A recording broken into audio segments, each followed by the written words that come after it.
Ito nga pala si Realme Neo 7, ang latest gaming smartphone ni Realme na may malaking battery, may game 4D vibration at may high airflow cold front cooling system. Sa ngayon ay available pa lamang ito sa China at wala pa tayong balita kung kailan ito ay re-release globally. Kung gusto nyo malaman ng specs, features and estimated price nito, pakitapos nyo lang ang buong video.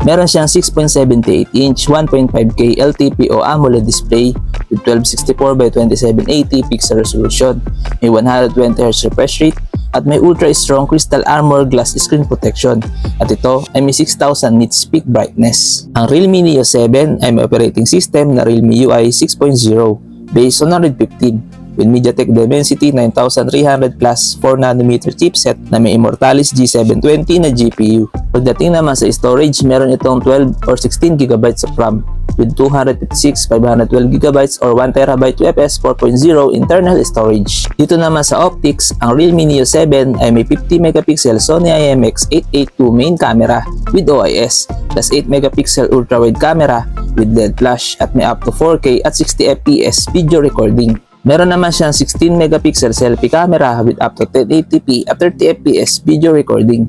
Ang Realme Neo 7 ay may 7000 mAh battery capacity with 80W plus charge. Meron siyang under-display fingerprint scanner at ito ay may dual stereo speakers with high-res audio. Sa dimensions, meron siyang 162.55 by 76.39 by 8.56mm at may timbang na 213 grams with IP68 and IP69 dust and water resistance at ito ay may dual SIM. Sa connectivity, meron siyang 5G, Wi-Fi 7, Bluetooth 5.4, GPS, BDS, Galileo, QZSS, Navic, GLONASS, NFC, RR Blaster, and USB Type-C. Ngayon naman guys, dito na tayo sa kanyang estimated price.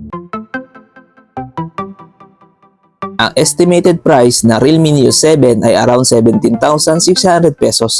Ito ay price conversion lamang at pwede pa ito magbago kung sakali magiging available ito sa Philippines. Ano sa tingin nyo guys? Sulit ba ang Realme Neo 7? Please comment down below. Hanggang dito na lang muna ang video natin guys. Huwag nyo nga pala kalimutan mag-subscribe sa aking YouTube channel para lagi kayong updated sa ating mga video. Maraming salamat!